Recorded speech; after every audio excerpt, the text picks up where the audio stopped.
We have another exciting presentation, and that is from software industry. I believe a lot of people are here from IT, and in the turmoil, IT turmoil, when all the leading companies, star performers in India did not perform well, at that time Cognizant was one which was leading from the front, and their growth was much better than when it was a growing time, in the turmoil time. And Malolan Sarangapani is riding on that wave, sitting right on the front, and he will have a presentation on what he did during that time when all the star performers failed, how they became a star at that time. Yeah, Malo, to you. Good morning, friends. Are you able to hear me? Good morning. Good to see the energy level still there. So, what is the power of lean? At least for me today, I experienced two things. One is I met up with a lot of my ex-colleagues and friends after more than 17 years. And people like Chandelier, who I've been talking to for ages, but I've never got an opportunity to meet. And the second best thing is how even competitors can be collaborators. Thanks to Yoram and Matt for lending me this slide sorter. Actually, I was just talking, I forgot my slide sorter, and thanks to my competitors who helped me this thing. So lean also helps you in collaborate with your competitors in a big way. Okay, with this, we have been talking about lean. I'm going to talk about how to manage growth using lean approach. But before that, I thought we always talk about lean thinking. Let's see what it is with a small exercise. It's not working. I think competition has done something. Okay, jokes apart. Yeah. Let us play a 20, I call it as a 20-20 game on lean thinking. Okay, I want all of you to participate. Just a few-minute exercise. So I'll give you some ground rules. As usual, the Quizmaster edition is final. Okay, that's the first thumb rule of everything. So pens down, no need to write down anything now. First, I'll display some symbols for about 20 seconds. Okay, so what I'll do is, you have to note them. So you have to observe it carefully. And once the countdown starts, I'll give you 20 seconds for observing. Write down as many symbols as you can remember in your writing pad. Okay, as the exercise, now no writing. Okay. And your time starts now. No writing, just observing. 20 seconds.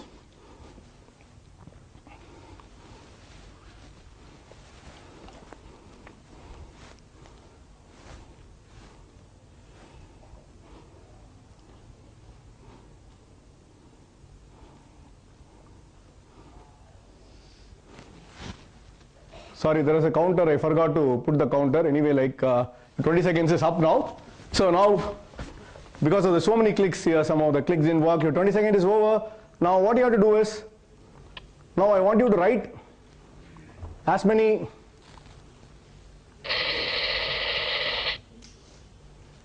in the next 20 seconds, okay?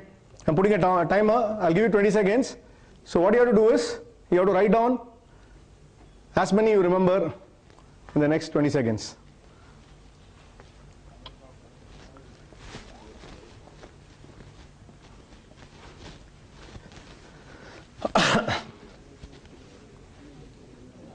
I think you don't need 20 seconds. Many of you already finished.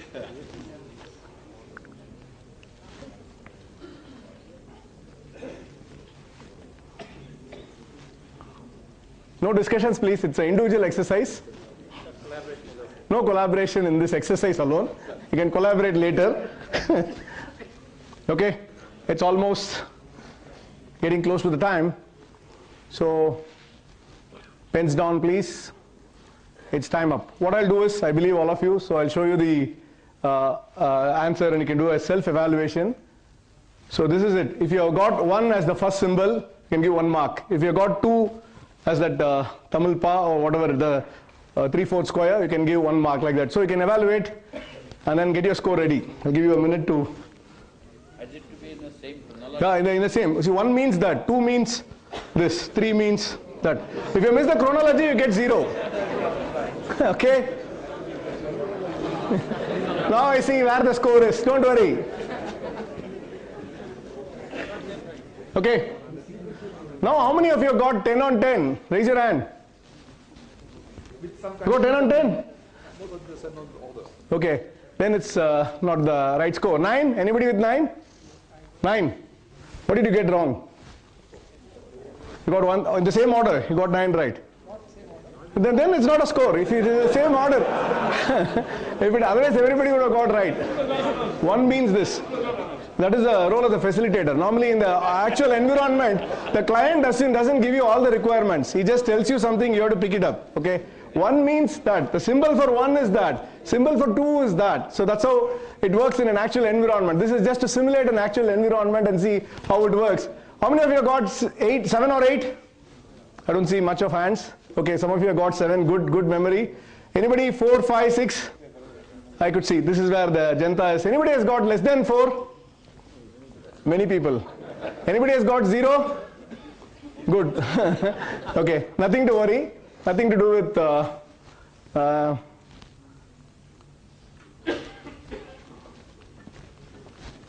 okay, what are the key points here? Some of the symbols are so familiar that people get it right. 1 is the first number in the list. Obviously, most of you who got an average score would have got 1 right. And then 10, it's a Roman letter 10, so it's easy to remember. Then you have 5 looks like a square. 7 looks like a 7. It looks like number 7. So these are some of the symbols you can easily remember. So now tell me, most of you try to look at a pattern. Those who have got 7 or 8 would have looked at a pattern. They would have tried to work on a pattern, and then it was difficult to do it in a short amount of time. Had I given you enough time, you would have remembered it. And we end up looking at the pieces and not as a whole. We end up looking at the individual pieces and not as a problem as a whole.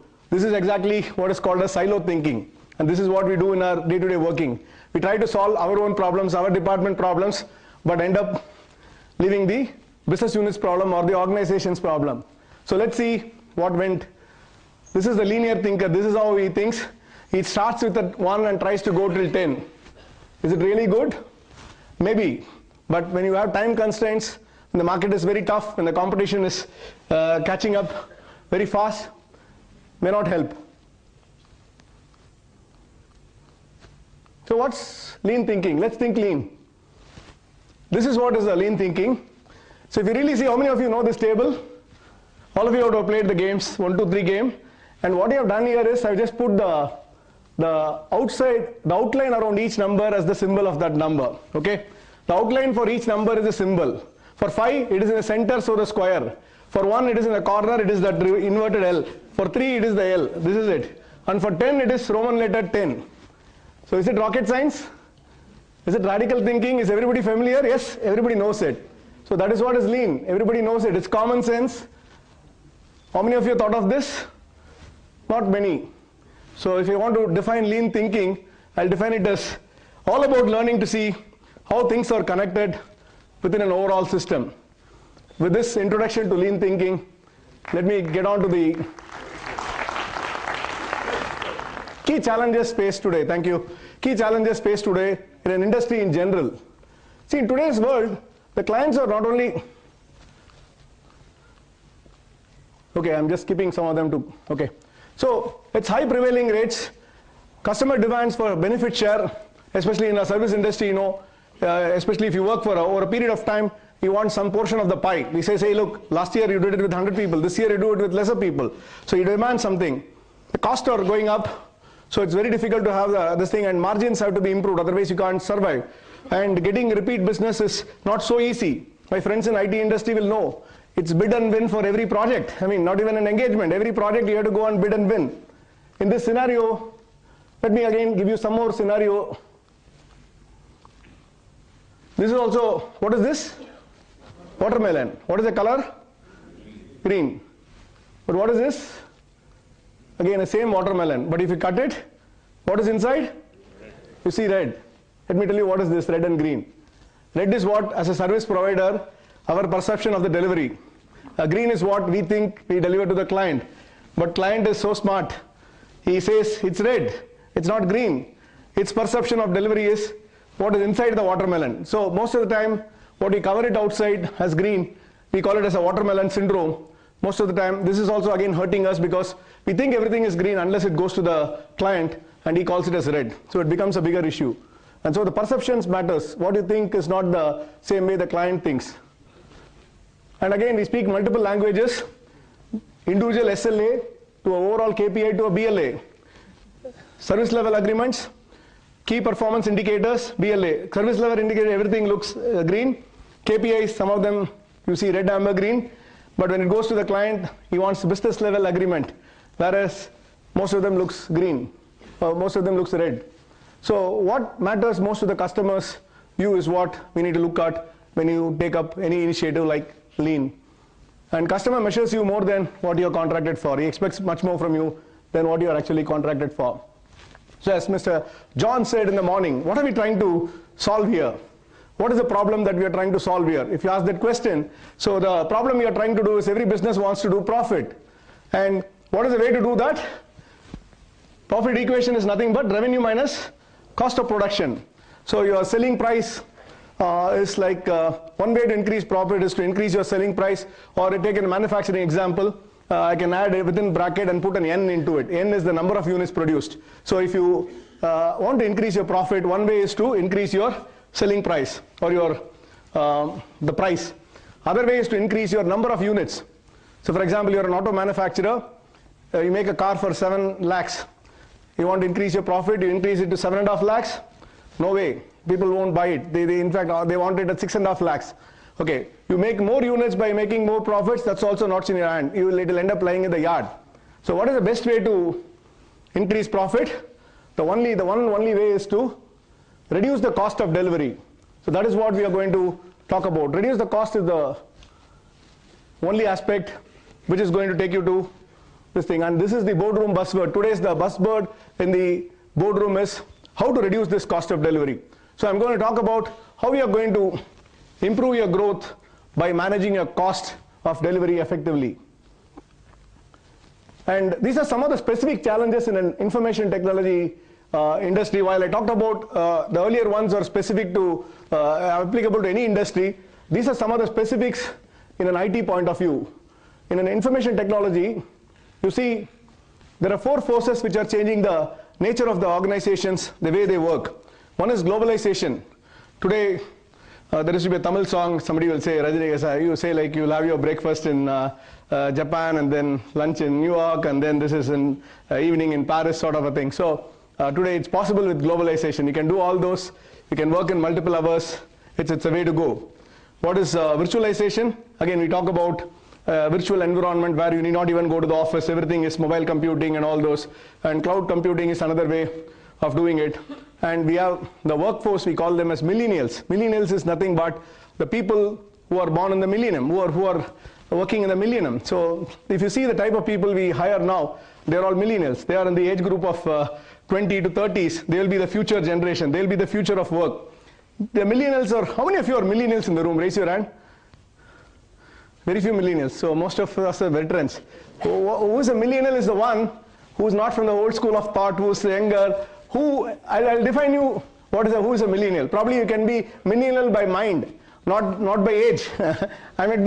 I still feel I'm a millennial by mind because I have a teenage daughter, so I interact with her very closely. So I try to be a millennial at least so that I can handle my teammates better, understand what they want.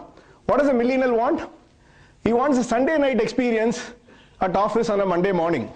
So, and for him, office is not a place to go or worship. So for us, people who come for the older generation, so we think that office is a place to go. Here, for him, office can be even a bar or his room, or it can be anything. It can be in a Hawaii island and then log in, that's it. For him, it's logging in. Time he logs in is the office. So we are working with these type of people who are millennials. So we need to be extra careful. So they themselves, if we don't take care of them, you know what will happen. So these are the 4 challenges that we face, especially in an IT industry. And so if you see globalization, virtualization, millennials, and cloud computing, all this are going to ensure that the way we work itself is going to change. There is something which is going to happen truly that because of this demographics, we can work from anywhere. A company based in US can have a offshore center somewhere in Philippines or India and still get everything done so that they have continuous 24/7 type of working hours. And globalization technology, no. So something fundamental is changing. So basically what we do itself is going to get changed by the way things are going. So that's why we need to be very careful when we come out with, I think I'll stick on to this place so I don't waste much of time.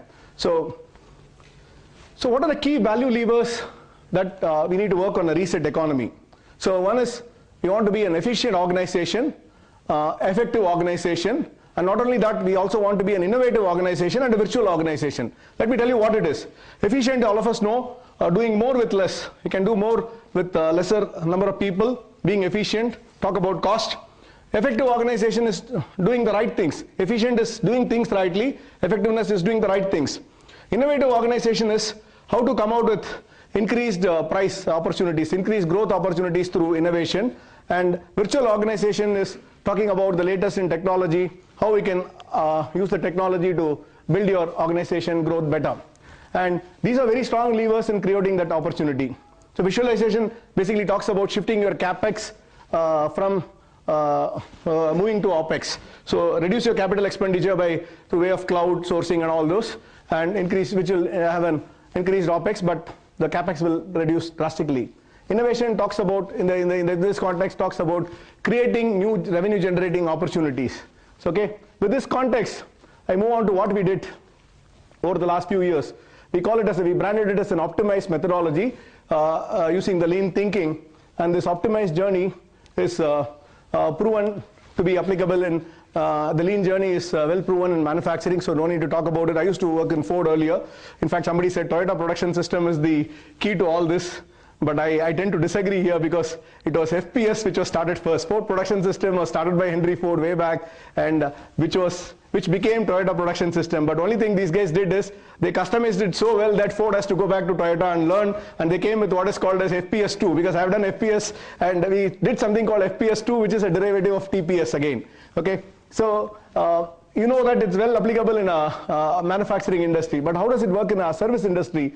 There are two elements which prevent you from using it in a service industry. One is less number of repeatable work. There are less number of repeatable work, so it's difficult to use in a service industry.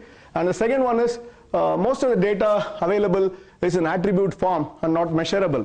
It's not like something like a temperature or a pressure where you use a gauge and then go and measure it. Here it is more of a countable data, which is an attribute nature. So you need to need more number of data points to arrive at a meaningful information using this in an IT scenario. But thanks to a lot of tools and techniques that we have created and a lot of unit of measures, so that we are able to use this in the IT environment also. So the primary focus of our optimize thing is to deliver what exactly the customers want at the right quality and the quantity, and eliminate all unnecessary activities that do not add any value in the customer's eye. It can be waste elimination, variability reduction, and also we are talking about something called flexibility in the system. You need to have a flexibility of workforce so that they can do multi-skilling. So these are the three areas that we focused, and we had if you see the three circles, operating procedures.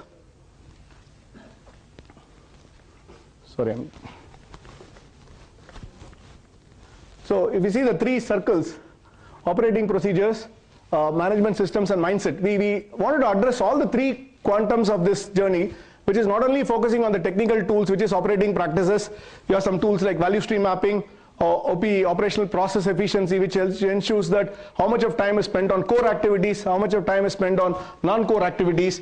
When we talk about demand variation, capacity management, productivity analysis, and all those, supported by a set of tools and techniques which are management driven, that management systems in terms of operation performance management survey and visual dashboards, etc., and mindset, behavior, and capabilities. This is a softer tool wherein we focus on the softer aspects of the business also to ensure that the mindset and behavior of the employees are adapt to take up, because it's a cultural change. We need to ensure that these things are addressed, and it also talks about other training tools like org structure analysis and skill gap analysis. So using all these tools, the journey that we put forward is that's a time box approach. What we did was we came out with the time box approach where it is a 16-week journey. Let me pause here and ask you a question. Suppose somebody is having a green belt exam or a black belt exam on, say, March 15th, just giving you a date. When will you start preparing for that exam? Tell me frankly. Touch your heart and say, when will you start preparing? Or you have any competitive exam? 10th of March. The sir has been very good. He said 10th of March, and I heard 14th night. Somebody said 14th night. So that is what is the mentality of everybody. You end up preparing only how much ever time you get to solve a problem.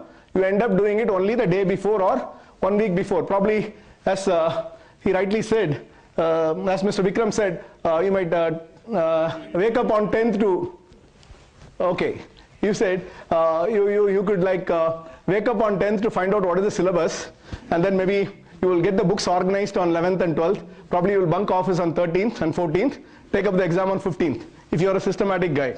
So that's why, otherwise it will be 14th night out and then 15th morning go on write, that's how it will be. So here also anything time boxed is something which is going to be very useful. I thought like I'll share this tip with you. Unless you fix up a deadline for each of the activities, nothing is going to work. Especially in an industry like IT, if you give them a freedom, it will go on forever. Many projects will go on for 6 months, 8 months, and lifelong. So the idea is to come out with the review mechanism at the end of each of the step. So we have a diagnostic study that has to be completed within 3 weeks of starting your project, and there are some, of course, I'm borrowing some 2-3 weeks for a preparatory work to ensure that the people are trained through the lean tools and techniques to onboard the journey of lean. And then there is a 3 week of design, and there is a week for making a tactical implementation plan, and there is about a 10-week time frame for doing implementation. So overall, we come out with something, and even this is not good enough in a IT industry. Because what happens? They say 16 weeks is too long, we can't wait. So what we do is, we get the learnings of all the best projects and we do a replication cycle wherein we try to get the cookbook approach, where we try to find out what are the important levers and then try to have a shorter way of implementing it within a month rather than even going through a 4-month journey. That's why when you talk about an organization of 200,000, it's going to be difficult to spread such messages. So we need to give it, and we need to be creative and innovative and try to come out with some capsules which will help you scale up in a larger way. Let's see some of the key improvement levers on demand management, capacity management. Again, whatever my friends from Rane talked about, load balancing, we also done here, and automation and on visual boards. We have all those in an IT scenario also. Let me take you through a quick couple of case studies without taking much of your time. Here is a project where we did capacity management to ensure that we had the right set of skilled people in the shifts so that it can be optimized. So most of the time we end up having cross-skilling is a big issue in a scenario where we might need somebody in a night shift, but we don't have the skill.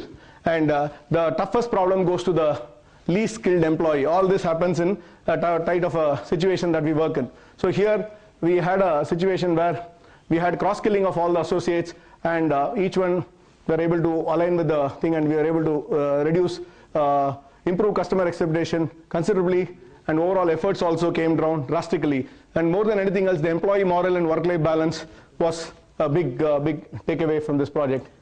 And some of the projects on the automation, here most of the effort is spent on where to automate. I mean, you know, automation is a tool, it's an improvement lever, but most of the time identifying through the VSM, value stream mapping, which are the areas that have to be automated on priority. That's where the thing is. So there's a saying, no, there's a story. Somebody will go to a mechanic, somebody will have a big guy, engineer will have a car breakdown. So his car will get stuck in a lonely place. He'll call for a mechanic. He will just come and then open the bonnet. He'll use a hammer and then give one tuck karke, he'll hit something, and then it will start working. So, and then he'll say $200 bill, or I mean, say 10,000 rupees or whatever, in Indian context. So he'll say 5,000 rupees. Then this guy will ask, hey, you didn't do anything. You just hit something and it starts working, and for hitting you're charging me 5,000. He'll say like, I know where to hit. That is the thing. I mean, so you don't know where to hit, I knew how to hit. So similarly here, automation, where to do automation is the key thing. If you do it, then it will automatically lead to improvements. And lastly, visual performance dashboard. This is what creates a big thing even in an IT type of scenario. If we go to any of the IT companies nowadays, you can see a shop floor type of a thing everywhere. So people having dashboards and having meetings in the shop floor. We call Gemba even in IT. So we have workplace where people, we call it as team huddles, daily team huddles, where we encourage people to meet, the project manager to meet his team daily and have these daily huddles so that they can share the best practices, and also it becomes a review for them on a daily basis on what to do for the day. All this improves team morale considerably and greater accountability and transparency and also empowerment of the people. So considering the time, I'll try to speed up. On the overall benefits realized, some of the typical benefits from any learning journey like this is, first of all, the last one here is additional freed up capacity is a direct benefit. So you get more resources being freed up for taking it. So for example, you start with a 100-member team, and if you do this improvement of productivity, you'll be able to do it with about 90 people for sure. 10 to 15% productivity is guaranteed. So more than that, what else you get other than that? So one, it helps you go towards best-in-class delivery performance and a positive mindset among the teams so that they don't feel that they've been removed. Fortunately, we have never been having a situation of removing any employee from the organization because of all this initiative, because our growth was much faster, as somebody said in the beginning, as Dhirendra said in the beginning. So we were able to, in fact, we were trying to create additional bandwidth from the existing people to scale up much faster. The growth was able to be managed faster because of the scale up. Okay, so that's something which is a key factor here. And reduced turnaround time, increased opportunity for associates to work on new areas. Again, if you see, technically, I've been in manufacturing for my first 11 years, including companies like Ford Motor Company and even BK Birla Group and all those times. But you end up seeing a person in maintenance will retire in maintenance, okay, or a person in production or a chemical shop will this thing. Thanks to all this flexibility of right skilling, right sizing, and also the flexibility of factor of the lean and other exercises, we are able to even rotate people drastically. I started as the head of, I started the Lean Six Sigma practice in Cognizant in 2002 when I joined. That's what I was taken for. But I've gone through a complete cycle. Last role was, currently I'm back to my own role, driving the Lean Six Sigma Center of Excellence and Delivery Excellence Initiative, Delivery Optimization Initiative across the organization. But the earlier role was, I was doing the COO role for a $1 billion practice. Earlier, I was handling a function called global immigration, which is a purely HR function. So it gives you an individual to get to work on multiple new areas, which is not possible but for creating these type of additional free up capacity to do it. The best thing that, we motivate the team by telling us, the best thing that you can do is, you should try to free up yourself at some point of time so that somebody does your job. That is when you can take up additional role or you can ask for a role change. So, and then lastly, working towards achieving a better work-life balance. In some of the projects, we kept the metrics as the number of people taking the 6:30 bus home was one of the metrics for measuring the success of the project. In some of the cases where people cribbed off more hours in the office. Okay. So, and it also gives a lot of benefits to the customers. One is, these are the ones in the round circles or the internal benefits to the company, but the benefits to the customer is increased speed to market, improved cost, improved quality, and improved application stability. So these are some of the key factors which help you, that you can derive from a lean strategic initiative. And scale up is a key thing. Once you want to do it, see, it's easy to pilot in a small scale. So we also piloted it in a smaller scale with about handful of people, then scaled up. Today we are a 200,000 type. As I am talking, we would have crossed the 200,000 mark because we keep taking employees daily. We keep adding resources daily, and it is a daily number. Tomorrow, if you ask me, I can't give you the exact number because it keeps changing. 1,000 people would have joined, or 500 people would have joined over the last week or so. So that is the type of growth we are seeing in the IT industry today. And if you see, when you scale up, you need to be extra cautious. So you need to ensure that there are certain parameters that you need to look at. So, so effective scale-up strategy will have, first of all, we need to have a way of blended training. So again, I can't cover, if I have only 500 employees, I can have a classroom training. So we need to come out with alternate mechanisms of training. So today we package it in such a way that we have e-learning module for everything, interactive e-learning, followed by a 1 day of classroom session. So if it is a 3-day program, we'll have 2 days equivalent of content given through e-learning, so that you can learn at your own pace, and come for a 1 day of hand-holding session where you can. So I strongly believe that e-learning cannot replace a classroom training, but you need to have a good balance of these both, the blended training. So this was initiative we did was acknowledged by ASTD, American Society for Training and Development, and we got the best award. Our academy, Cognizant Academy, which is the internal training university for Cognizant, has got the best award over the last few years for the type of strategic learning exercise that they helped in scaling up drastically across the organization. And we also had an interesting way of onboarding concept with train.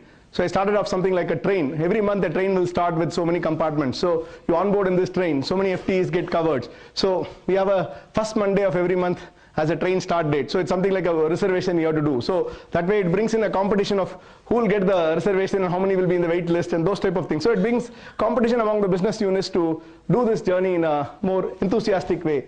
And alternate models. So you can't be happy with only the models that you have. You're trying to come out with something, solution for a, say if it is a AD service line or AVM service line or a business process outsourcing or IT infrastructure, we're trying to come out with specific frameworks for each of them so that, because one of the things, resistance to change is the more resistance you get will be from the person who is to be getting maximum benefit from the change. That's the truth. That's the study says that he'll be the one to maximum this thing, and he'll say, my process is unique, you can't apply lean here. So there was an story goes like this. There was a managing director who wanted to use Lean Six Sigma. So he wanted to do it, but one person in finance, sorry, I'm just quoting it as an example, one person in head of finance was not supporting. He said he always believed, I didn't mean anybody with a finance background, okay? So he said like, finance department can't do Lean Six Sigma, it's not applicable to us, it's only for manufacturing. So he called all the people, he wanted to prove that it's enterprise-wide.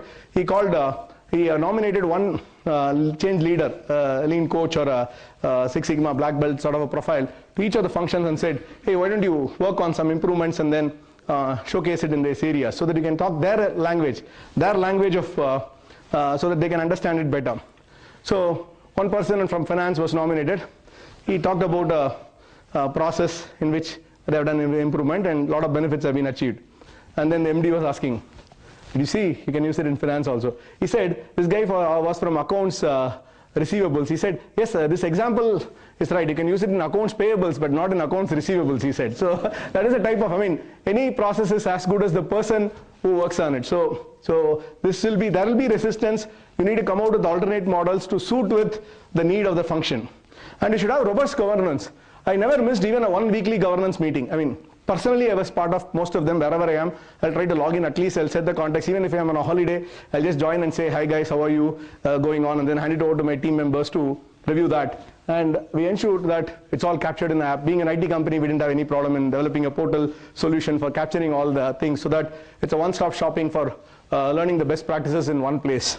So moving on, this is something like a metro map. I thought I should just show on this thing. When you scale up, you just not only stop with the delivery organization, but also extend it to the entire gamut of the organization. Then only it will work. For example, you can't do it in production shop alone and then leave it. So then the entire organization culture won't change. So let's see this. Corporate planning, business operations, training development, sourcing, infra, delivery. Delivery is just one aspect of it. Sales, immigration, risk management, everything. So if you see, it's something like a metro map. That is the type of connections you have. Though it looks simple, it's very complicated. But final words, it's like a swan syndrome. How many of you know the swan syndrome? What is the swan syndrome? Have you seen a swan swim? It swims very gracefully. It looks as if you are sailing very smoothly. It looks gracefully gliding on the surface. But nobody knows the effort that the swan is putting. Actually, it is desperately paddling its legs away under the water to keep it floating. So to give you a smooth look, it has to do. So I dedicate this presentation to all the lean coaches and others who have been doing the role of paddlers hardly to make everything look smooth. That's how, so please don't demean a lean leader in your organization. They are like the swans. They look cool. People think their role is very cool and they are enjoying their life. No, they are paddling hard under the water. There's a lot of pain. If you go and ask them, they'll tell you their pain story. And they make it look smooth so that you don't get disappointed. So you have to see a smiling face as a change agent. So they do that swan effect to keep you going. And lastly, some of the transformation thoughts. Focus first. Start with a pilot. Don't rush into, don't boil the ocean. Start with one area and then extend it to other areas. And line involvement is key. Ensure that you have the right set of people and not the people who are available. Okay, most of the time, all this initiative, I don't want to mention a company name, I was doing consulting for one company, they nominated a person who is going to retire in the next few months as the black belt candidate. So, because he was the only one available to take a 2 week of training at that point of time. So it's not, don't go by the availability, go by who's relevant to do that job. Okay, leadership involvement is the key, it has to be top down, and it has to be like leaders have to do the walking the talk. So strong management commitment is a key to success of any such initiative. And the transformation journey is a transformation journey. So please handle all the softer aspects also. There will be some mindset, behavior and changes. So please look at those elements of the problem also so that you can address it considerably. And impact through rollout. Roll it out to the entire organization. Don't stop with one area because you're covering only one. Though I say don't boil the ocean, but cover it, eat the elephant, but by various slices. Slice it into 100 pieces and do it at a phased manner. Roll it out to the entire organization so that you can see benefits across the entire gamut of the organization. Capability building. You need to have a lot of internal capability. While you can always get people from outside, try to leverage on your internal capability, which is your core of your company, and try to get with this. Final thoughts. It is not necessary to change. Nobody is forcing you to change. Change, survival is not mandatory. I didn't say this. It was said by Dr. Edward Deming. But can you live without change? So change is a self-motivation. You need to motivate yourself to change. Otherwise, somebody else will take over from us. So let's listen generously and act with urgency. So while you listen to everything happening, but act with an urgency. That's one thing. Have your clarity in vision, whatever you want to do, the goals. As Mr. John said, your goals have to be thing, and you have simplicity in articulation. Keep it simple. That's what I say. Anything complicated is not going to work. It's something like the exercise. I wanted to do it before because that gives you a good idea of how simple the problem was. You need not mug up or memorize. Just make it simple, divide it into a smaller thing, and look beyond the boundaries so you get the solution. And intensity in execution. At the same time, you need to show a lot of intensity when you get into execution. So let's move forwards to what is, let's move forward to what is the watermelon. Oh my God. Doesn't want me to continue. It looks like.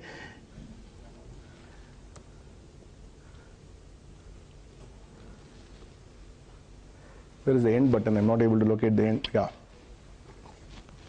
So let's move towards a watermelon, which is green from outside as well as green from inside. I don't know whether you get it in India, but we need to search for such a watermelon so that where you can look green from inside also. And lastly, keep challenging. That's our buzzword.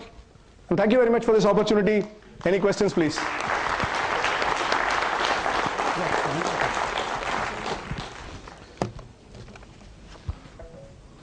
Yeah, friends, you are free to ask as many questions as you want with Malo. But post You know, you'll be here. Okay, thanks for the opportunity. Yeah.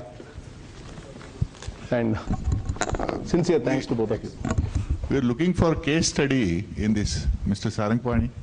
It was a wonderful. See, case studies, see, something like, especially in the service industry, most of the case studies are done for our clients. So we don't have permission to share them. See, most of the things we do are for the clients. So we don't have any case studies to be shared. I can give something for a ex-client, we did this. So I thought more than an individual case study, which will be only a company specific or a situation specific, I thought I'll spend my time. The purpose of this presentation I did was I thought the broader benefit you get is sharing the approach rather than minutes, because anything like, see, what happens is most cases you end up not knowing the approach. That is more important than case study, because anything that we do may not be applicable directly even if you're in the same industry altogether. So okay, so some of the case studies I show was on the automation and other things, but I didn't get into the detail of it because I don't know how much I can know from a project that Rane did, but the approach he did, that helped me. That is what I think. I mean, even the key takeaway from my end as a speaker to the participants is look at trying to adopt a technique. It can be used. I can use a good technique from some other industry, hospitality industry, that I can apply in the IT sector. So that concept is more important than the case study is what I thought. So, but if you have a difference of opinion, I'm sorry about it. Sorry for that. Yeah, friends. I asked to the organizers, maybe all the presentations can be shared. Okay, presentations we'll share with all the delegates. We'll request all the speakers to give their presentation, but they will certainly take out the confidentiality part of it, and that will be given to all the delegates later. after the summit. Is But that with this fine? technology, I saw many of you have clicked pictures of the presentation already. So we can share it from those who have, but technically we're not friends, supposed to share some of them. You can ask as many questions to him after this session. There is a lunch break after this one session, right? And I'll request Mr. Janak Mehta to present a memento to Malo for his wonderful presentation. Please.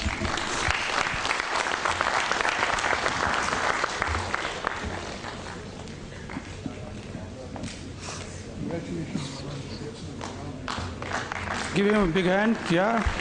That's good. Okay, friends. Now we have two speakers together on the dais. One is Yoram from Paris. He is from Capgemini, as well as he is senior partner of Helios, and his colleague Matteo.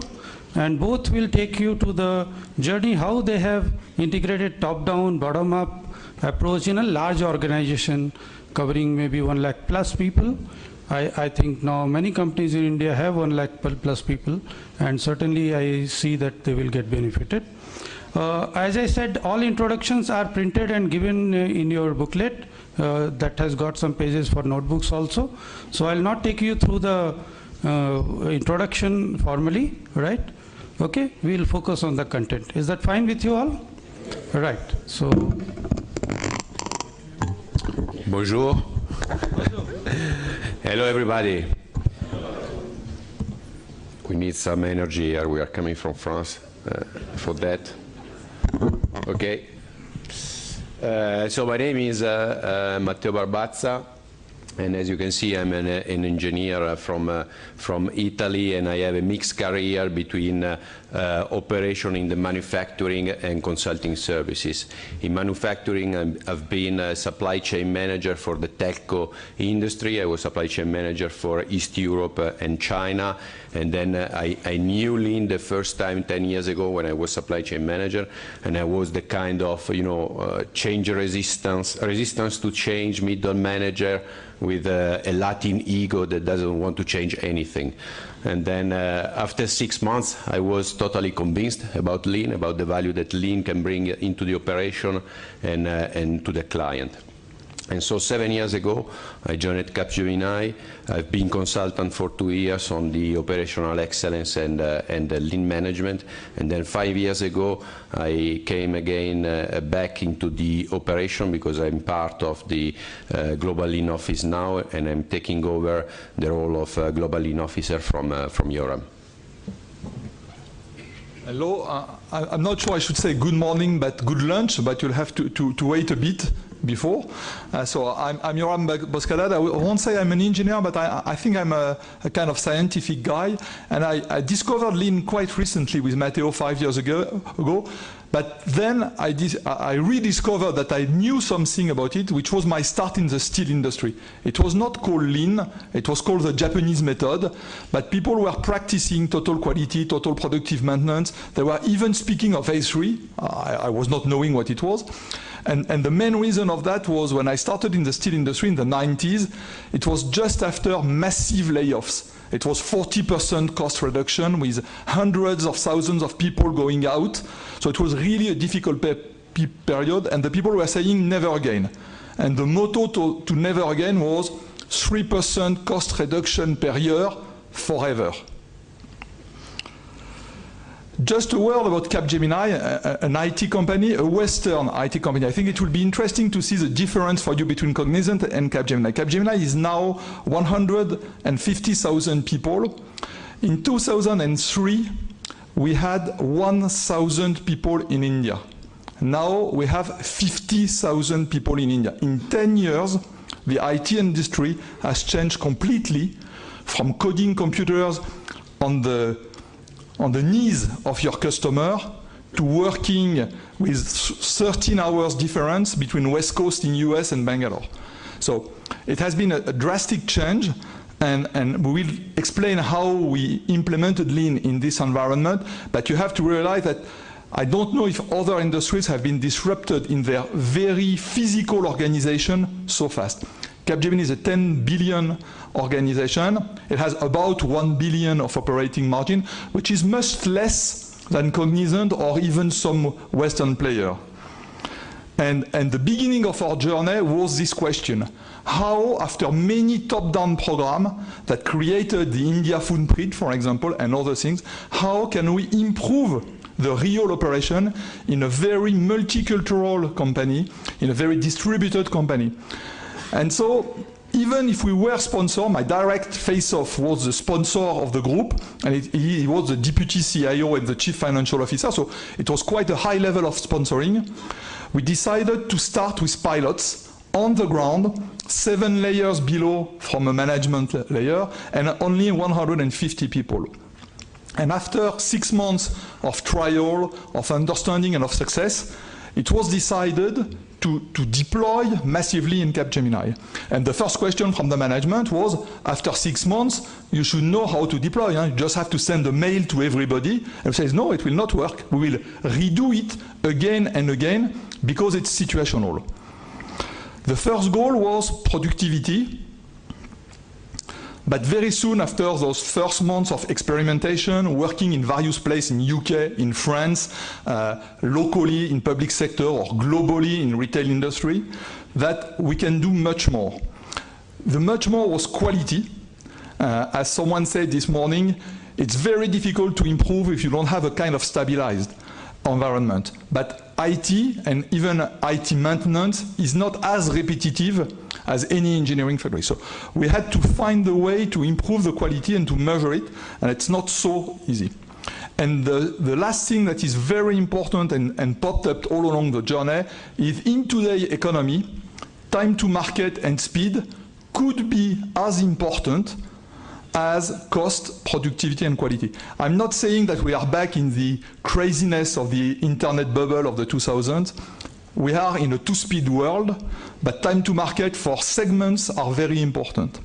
So today, in Capgemini, it's 15,000 people that have been embarked in this journey really and in depth, and you will see how, which is at the same time a lot and a very little because it's only 10% of the company. So it's a long journey, 5 years now, and it will continue for a long time. So, as mentioned by Yoram, this is a learning by doing journey that we started in 2009. We are still learning today, and we learn from the challenge that we have during this journey. That's the reason why this is not a straight journey, but you are obliged often to slow down the pace of the transformation in order to adapt to the local context, maturity level, and also culture. And so, what we want to do today is to share with you 4 main challenges that have been a big learning for us in this lean journey.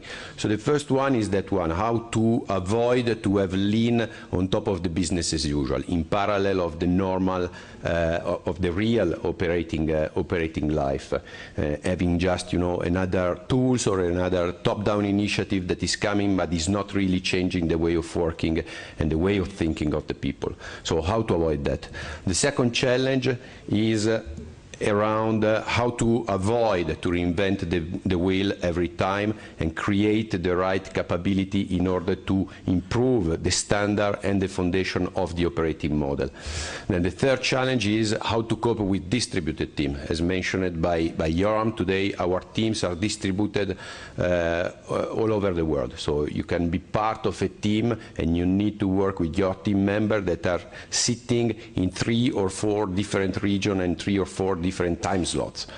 And then, so how to leverage lean in such an environment, how to leverage visual management and classical lean tools and lean foundation. And finally, how to measure and demonstrate the benefits coming from lean, because we also agree on the fact that at the end, you need to improve the bottom line in a challenging situation, market situation like we are facing.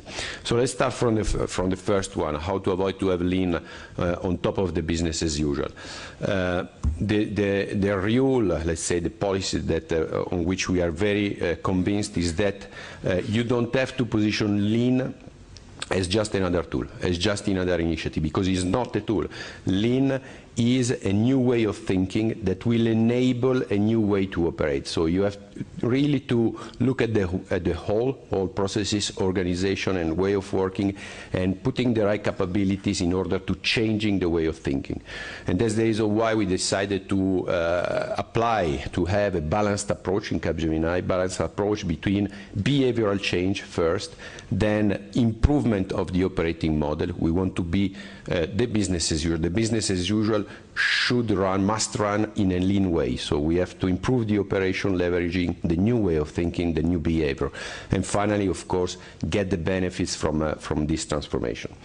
So what does it mean concretely, improving the operating model, improving the day by day of our people, of our front line?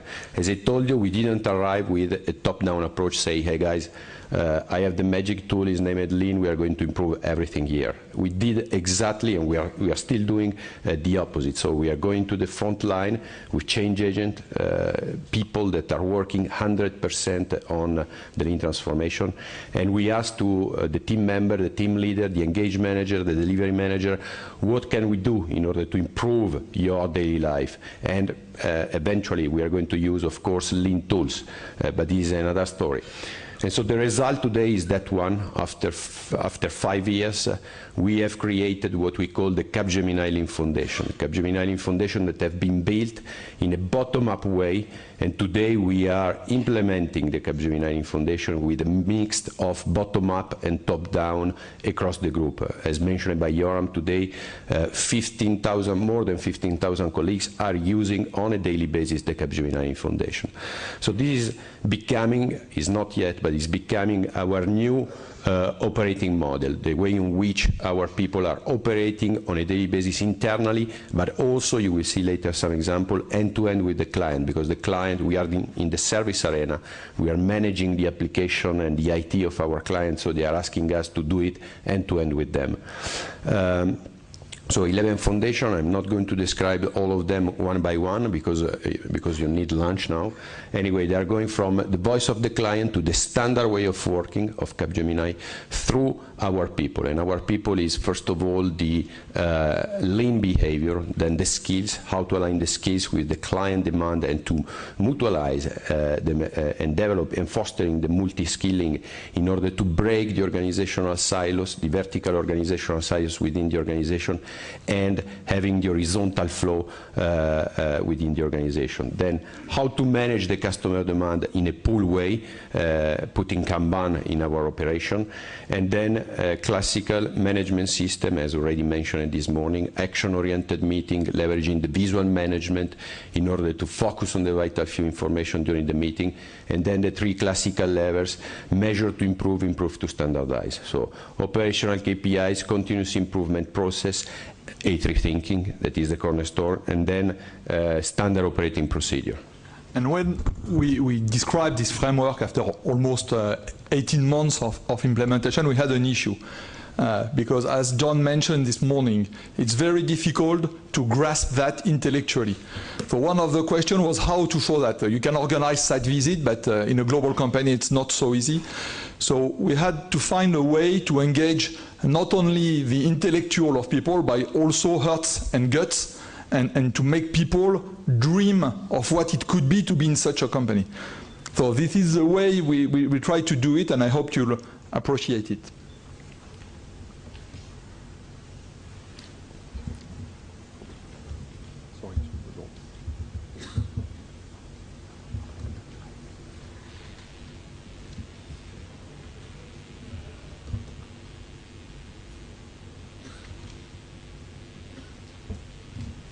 Today's complex, distributed organizations often suffer from the same problems over and over again. Constant firefighting, complaints from clients, pressure from the top, cost-driven management, organizational silos, a lack of vision, and little time for innovation. To break the cycle, an intelligent organization must learn to listen to its front line. These are the people who have the deep understanding of what's stopping the organization from exceeding client expectations and who can challenge the internal status quo. Delivery teams in Capgemini have built a framework of foundations which allow the organisation to deal with problems effectively and in a scientific way on a daily basis. These are the Capgemini Lean Foundations.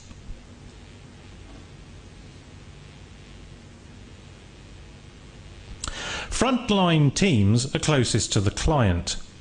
These are the people who get the most unfiltered and direct feedback from the client day after day. They need help to turn this feedback into improvements, which is why the basic building block of the Capgemini operations meeting framework is the daily stand-up meeting. The purpose of the daily stand-up is to manage operations in an action-oriented way on a daily basis. Activities are shared, progress is challenged, issues are raised and actions clarified. The daily stand-up meeting is supported by visual boards and fosters dialogue within the frontline team around the work in progress, the operational metrics and the continuous improvement actions. Thanks to the daily stand-up meeting, the team leader and team members are always all on the same page regarding what needs to be done to meet production objectives and the blockers or issues that they need to escalate to improve. Any issues that can't be cleared at team level are raised by the team leader during the daily debrief session with his peers and the next level manager to enable quick joint decision making. In a distributed delivery situation, the daily debrief provides an effective way of connecting distributed teams so that end-to-end delivery is fully coordinated in a no-shore spirit. The weekly operations meeting helps the manager embed the measure to improve spirit by reviewing the consolidated operational KPIs dashboard from the past week and by tracking continuous improvement actions. Problems that are quick to resolve are simply given an owner. But for complex issues, the A3 thinking approach is triggered, sponsored by the manager that must commit to implementing the potential improvement. A3 thinking is a scientific approach used to structure, analyse and resolve issues' root causes. It ensures that facts from the front line, rather than opinions from managers, drive root cause analysis, supported by coaching and constructive challenging from the manager. Embedding a rigorous continuous improvement approach at every layer in the organisation allows the development of an intelligent company of problem solvers, able to deal with issues rather than complaining to each other, and to move from firefighting to a proactive mindset in a sustainable way.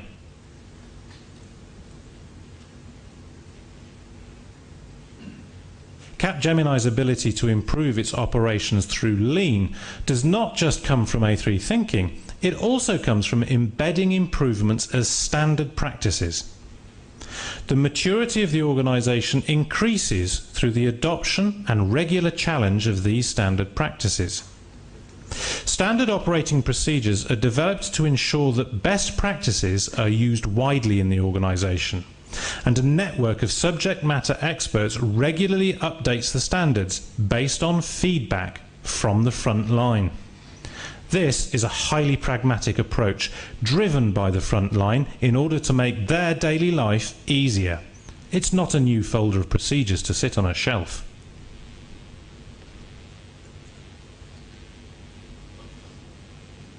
Capgemini's employees are at the heart of these new ways of working. Their skills and the right matching of these skills with client demand are key for delivering the right quality along the entire value stream in a timely way. The skills matrix makes visible the gap between the existing skill set and future client requirements. Once the gap is visible, an upskilling or cross-skilling plan can be built to bridge it. This is a great way of ensuring a consistent level of service, particularly when capacity requirements are variable over time.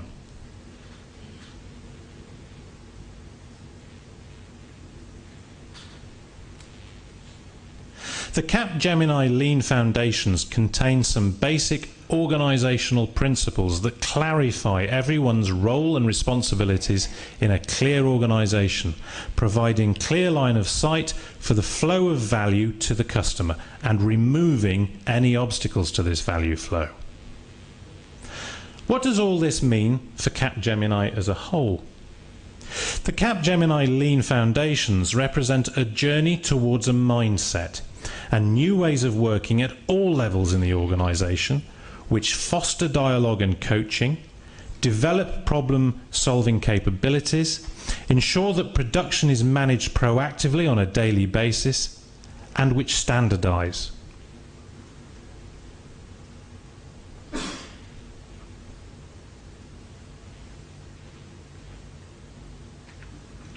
To make continuous improvement sustainable and become a continuously successful organization, Capgemini is developing 1. A deep understanding of its foundations, 2. An internal capability to improve its foundations on a regular basis, listening to the front line, and 3. A network of capable and intelligent knowledge workers who are proud to work in a continuously evolving environment, because this is not a revolution, it's just a constant evolution. So you like? Now let's move forward with some example. What does it mean to have the Capgemini Lean Foundation being our way of working, and so Lean is not anymore a parallel program of the in parallel of the operation. We have described the daily meeting and the operation meeting framework in the movie. Here you have some pictures, some example on how we are having action-oriented meeting, leveraging the daily stand-up meeting, the weekly operation meeting, and the monthly information meeting with the visual management in order to make IT visible, in order to visualize the flow of value that we are delivering to the client. And every day today we are starting our operation with more than 900 daily meetings, 15-minute meeting where the team member and the team leader are talking about that, the value that we are delivering to the client. Skills, once again, create the right capabilities. We already talked about that. What we are selling on the market are the capabilities, the skills, the knowledge of our consultants, and so we are very proud to improve and increase the skills of our employees because we can sell them better and provide more value to the client, and that's the reason why we're putting skill matrix everywhere, developing the cross-functional teams and the multi-skillings in order to also having the employees more happy because they are working on more value-added activities according to their skills. The third example is, of course, around the voice of client. Voice of client in IT means basically to connect the IT application or the software that we are enhancing for our client with the business of our client. So the final, who is the client is the final user of the IT system. And so for that we are using two processes. The first one is what we call business process focus method, where we are linking the business KPI, business of processes of the client, with the IT KPIs of the application that we are maintaining on the project that we are building. And then the second tool that of course we are using each 3 months or 6 months, it depend on the pace of the release of software that we have with our client, is the Kano workshop. So let's see a second film again on the Kano workshop, how we are leveraging it.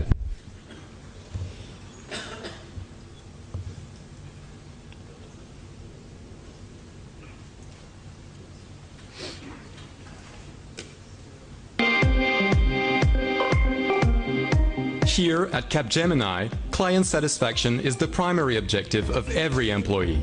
Also, when IT activities are maintained over time, it is a good idea to take a step back and gain perspective, collaborating with our clients. To do so, we have a whole range of specific highly functional tools that enable us to work, discuss, and clarify difficulties like the client's needs, always keeping collaboration at the forefront. These tools include SLA monitoring, warnings, customer satisfaction reviews, as well as Kano meetings. The Kano approach is particularly effective in ascertaining the client's needs and carrying out their projects successfully. Concretely, this workshop enables us to work with the client and determine their expectations, then divide them into 3 categories. Basic expectations, those that are vital and absolutely must be fulfilled. Proportional expectations, those that create satisfaction that is proportional to the response. And lastly, those that are not expressed by the client, but which elicit a great deal of satisfaction when they are achieved.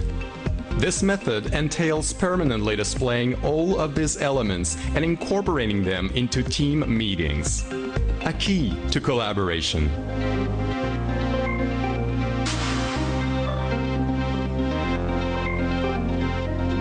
Lastly, evaluations must be carried out at least biannually, as they enable us to continue developing our improvement plan. To sum up, this voice of the customer approach, and the Kano method in particular, allow us to identify the critical points of a project and re-establish its priorities. This helps our team continually improve and helps increase client satisfaction, our primary objective.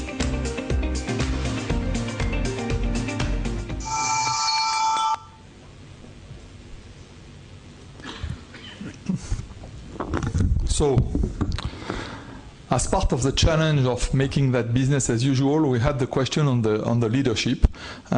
Very often in our industry, people who get team leader, who get manager, are the ones who are the best technical people. So we had a real, not issue, but I would say a real challenge to express what change in the leadership management posture was needed.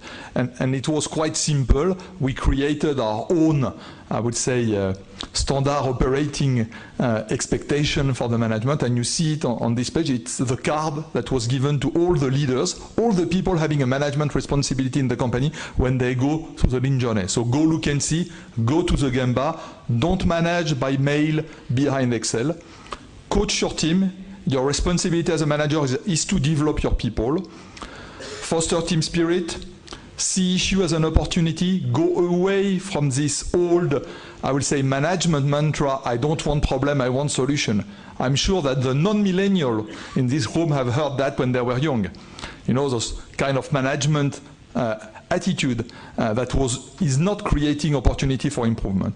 Go to the root cause analysis. We are in a quick industry. There is a natural temptation to jump into the first solution, and very often it's just a symptom solution. Small, quick improvement. Don't dream of the holy grail of a bright future, spending years. I mean, the time you arrive to that, the world will have changed drastically. Be transparent about issue, and it's can build on the watermelon example. You know, so many reporting with green KPIs, and the reality is so red inside, and anticipate.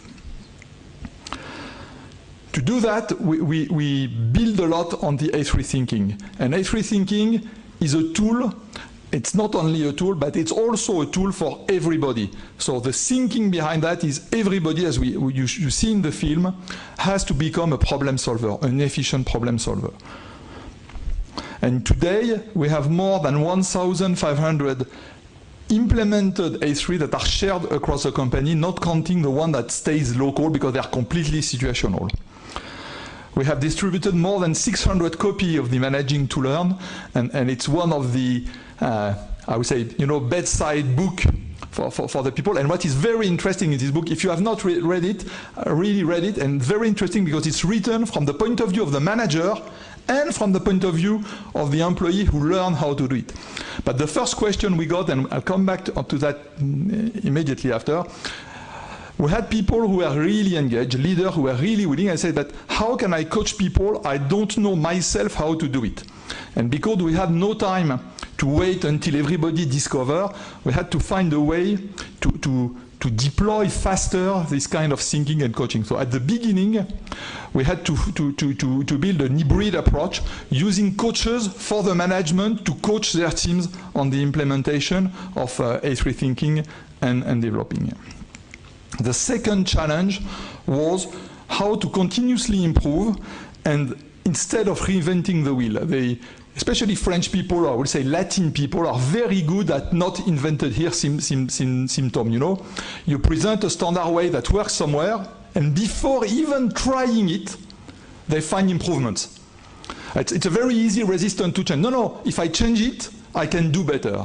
So it was a huge effort to do that. And the way to do it was to have an internal lean capability. Because starting from nothing, it was not possible to count on the skeleton of the company to resist to that. So this community of change, what we call change agents, were driven to help people and to challenge people. So it was a kind of double way with the management, support from the management, support from the change agent, on learning by doing. But before learning by doing, we had also to train a bit them through boot camps, through Lean for Leaders. So more than 3,000 people have been through intensive induction before starting the learning by doing, and during learning by doing, it was also with an important coaching on them. The second point was, okay, we don't want people to reinvent the wheel, but we want them to improve the wheel that we give them or that we help them to have. And this is, again, through this network community that has a feedback loop process and through a classical PDCA and ratchet approach to update the standard. When we released the first kit of the Capgemini Lean Foundation, in the first year we had 3 versions.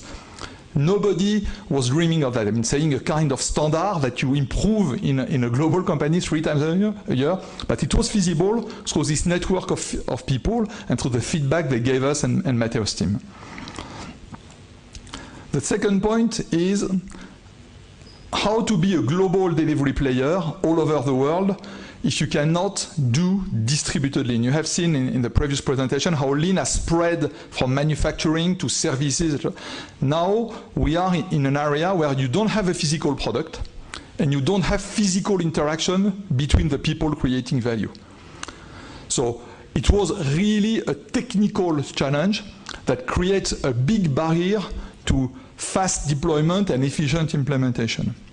And we have to do that end to end. So we have many situations where the business client is in one location, the IT department is in another location, and the Capgemini team are spread over the world and the time zone. We have succeeded to do that. One of the good examples is what we do with Euroclear, and you can see that in Capgemini annual report. And I will hand over to Matteo to explain how we developed our own set of techniques and tools to cope with being lean in a distributed environment. So this is challenge number 3, how to cope with distributed team. You have seen we have created the CLF, the Capgemini Lean Foundation, and then 2 years ago, basically, we decided to launch our startup, an internal startup in order to develop some web-based application in order to leverage the Lean Foundation across distributed teams.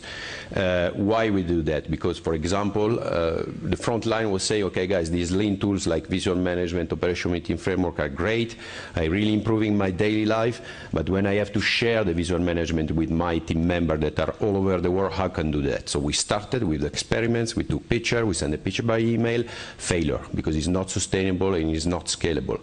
And that's the reason why we decided to start to build some web-based application that we call today 3D, Digital Distributed Delivery, and so our Lean offer today is CLF and 3D.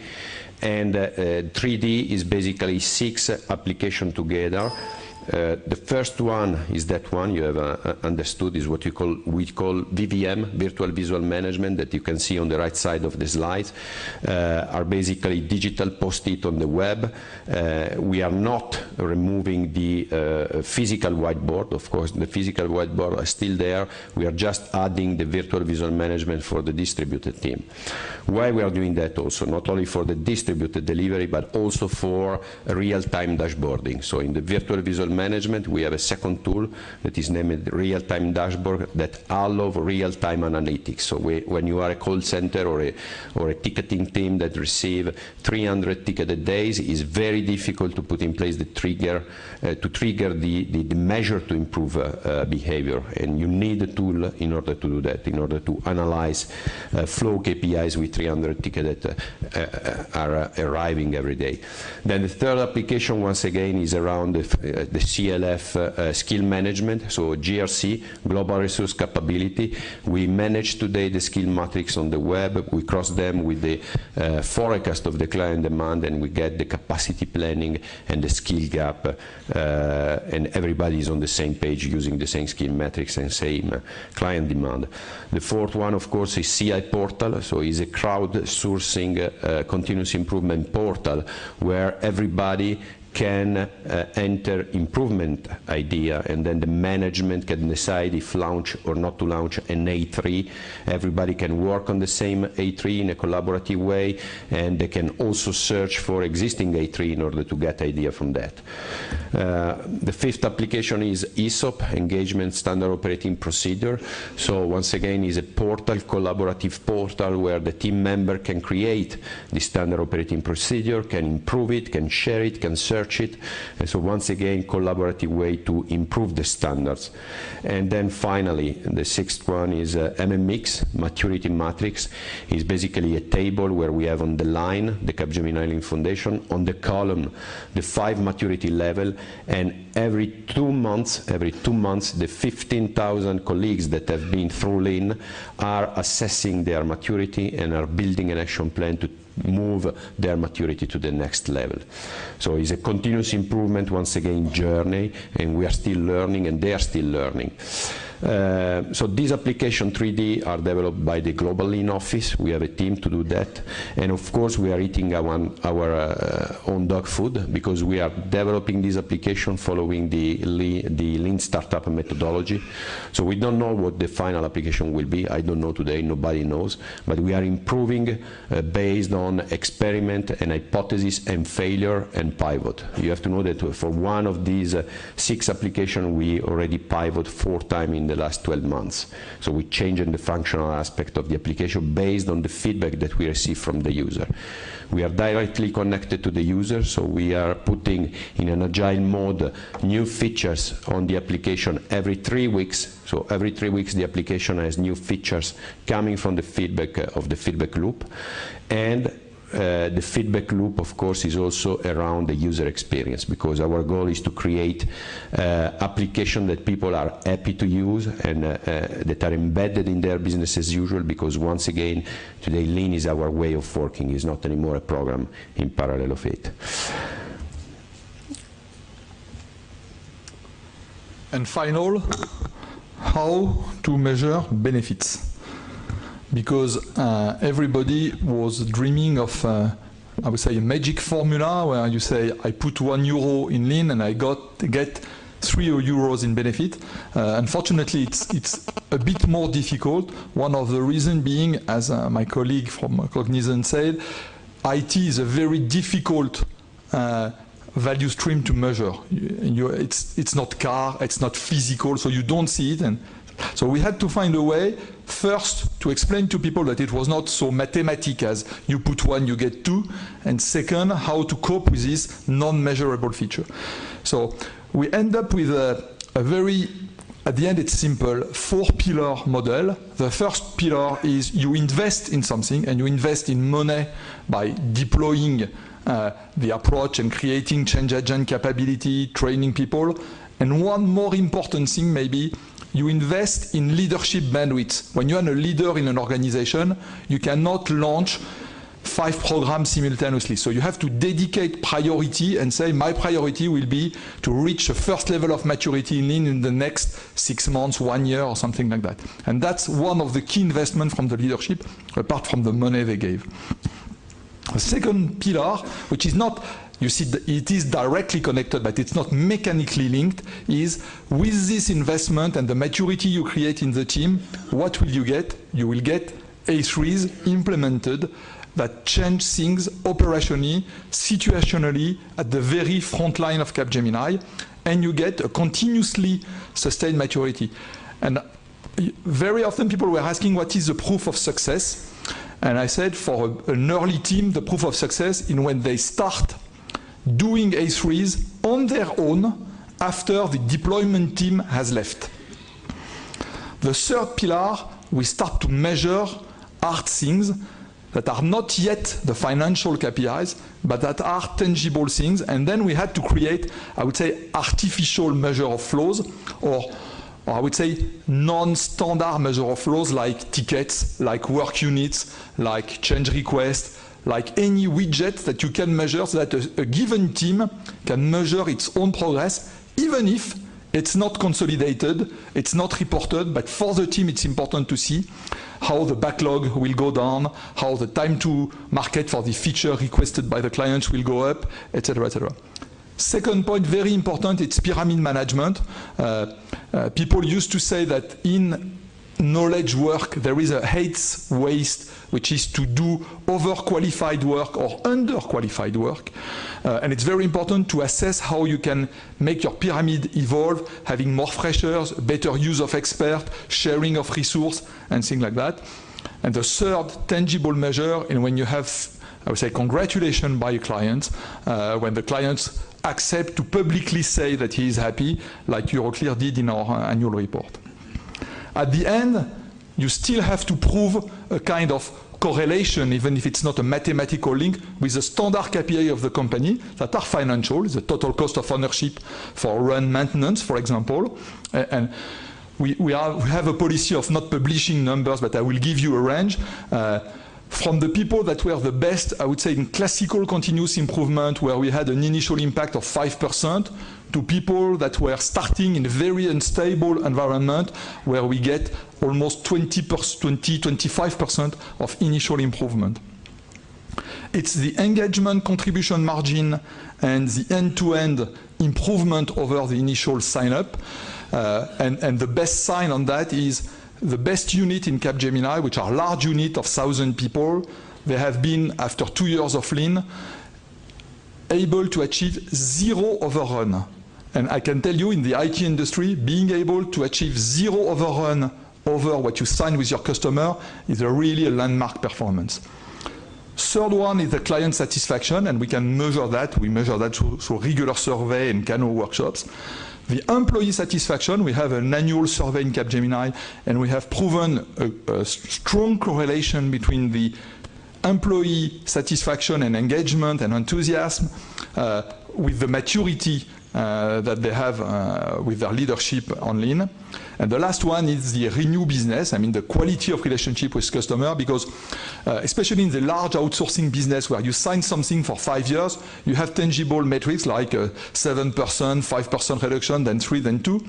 But when the renewal comes, the quality of the interaction you have with your customer in improving, in solving issue at the interface, even for the IT department, of solving issue for the IT department with the business department, is a real factor that enables you to get a better renewal conditions. Next, as we said, we measure the maturity. It's not a deployment program that fire and forgets all the people. So the 15,000 colleagues are monitored, are helped. And it's not a reporting. There is a reporting, but it's a measure to improve. So when people are here in the red zone or in the risky yellow zone from their vitality of the maturity, it's a way to trigger difficult management discussion on what happens, how can we support you, how can we help, how can your management help, what is the issue, maybe you should drop and restart, or things like that. In summary, 4 takeaways and food for thoughts and discussion. First, the program started as business as unusual, and now it's business as usual because it's a new way of thinking and operating. And it's very important to fight for lean to be inclusive. Once you have started to deploy, there is no several method of continuous improvement. You have to find an inclusive way of doing it. Then the second takeaway, of course, is around capability. You need to build internal capability if you want to continuously improve. And is really related to the third one, learn from your mistakes and your challenges, because you will have a lot of mistakes. It's part of the A3 thinking. In order to have a good A3 thinking, you need at least 10 iterations. So you need to learn from your mistakes to really improve continuously the standard of the company. And the last one is, don't trust anybody who says it's a quick journey. It's a long journey. It's a never-ending journey. And I think we will reach a stable kind of maturity when the people who enter Capgemini as fresher in teams that are using the Lean Foundation will become P&L manager. So probably 7 to 12 years from the beginning, because those people, they will have created their mindset in a lean environment. Thank you.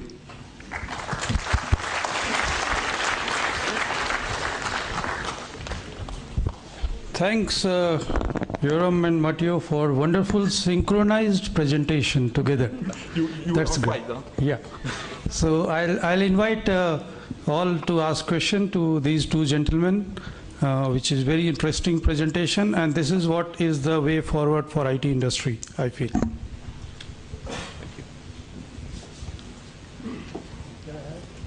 They need lunch. Hi. Okay. Thank you really very much for a very nice presentation. Just one simple question. At the start of the presentation, you had shown us the 3 objectives of the Lean program. I was expecting to see something at the end, the impact or the outcomes of that. Yeah. That's why I say the policy is not to release number. So I'm sorry on that. You can give us the index numbers. That's why I Ratio say change. on productivity, the range is between 5 and 25% for the initial gain, and then year on year, depending on the situation, it's quite often around 7. But again, 7 is not pure productivity, because it's also things that you are not doing through quality improvement, through reduction of backlogs and things like that.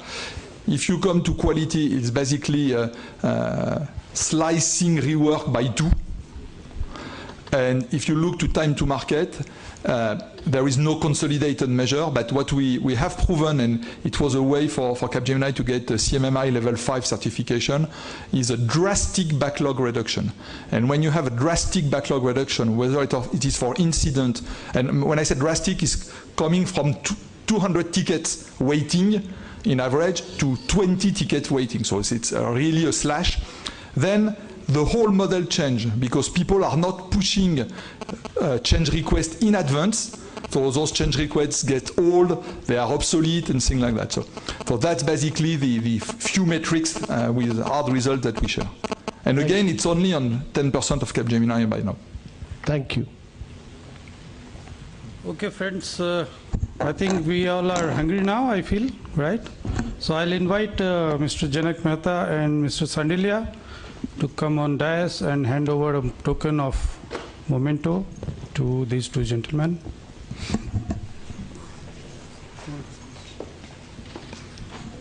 We were afraid that we had to slice one. So you can, we will give you one more. Thank you very much.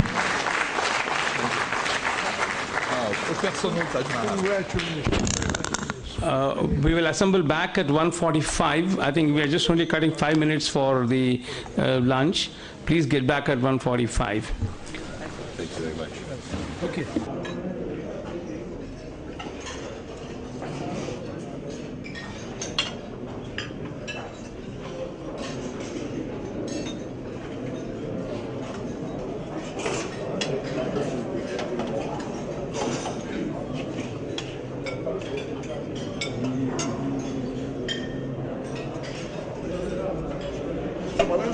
I'll keep in touch with you. Yeah, sure. How long you're in India this week? 2 days, we're actually flying out again.